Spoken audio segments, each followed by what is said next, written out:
Você já ouviu falar no princípio da insignificância ou da bagatela? Talvez não com esse nome, mas com certeza você já ouviu falar de alguém que furtou algo de pequeno valor, por exemplo, uma manteiga no supermercado, e foi presa por isso.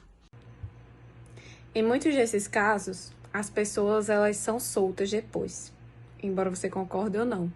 Mas o princípio que é levado em consideração para que esse tipo de crime, que não é considerado crime, ele seja desconsiderado, é pelo princípio da bagatela ou da insignificância. Esse princípio, para que ele seja utilizado juridicamente, ele precisa de alguns pré-requisitos. Precisa se levar em consideração a condição financeira da pessoa que teve o seu bem jurídico furtado, se é uma pessoa de alto, de baixo poder aquisitivo, e o quanto a coisa furtada iria impactar ou não nos bens da pessoa, né? No patrimônio dela. Se esse bem seria afetado insignificantemente ou seria muito afetado. E outro parâmetro a ser levado em consideração é a maneira como foi realizado esse furto.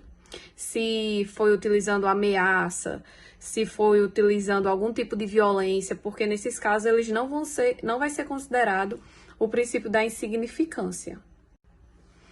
Então, outro detalhe bem importante que a gente se pergunta é quanto seria esse valor que seria considerado insignificante. Então, não há um valor exato, porque, como eu disse, vai levar em consideração a pessoa que teve o seu bem furtado, a condição financeira daquela pessoa, né? Os bens daquela pessoa. Então, mais estima, assim, ali em média de 10% do valor de um salário mínimo.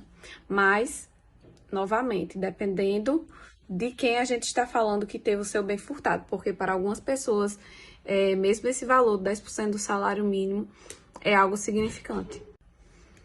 Muitos outros parâmetros também são levados em consideração para desconsiderar o princípio da insignificância. E eu vou dar alguns exemplos para vocês. Por exemplo, quando o furto ele ocorre com invasão de uma residência, quando também o furto ele ocorre durante a noite, por exemplo, em caso de roubo, como eu já falei, com ameaça, com violência. Então, vários casos não vai ser considerado o princípio da bagatela.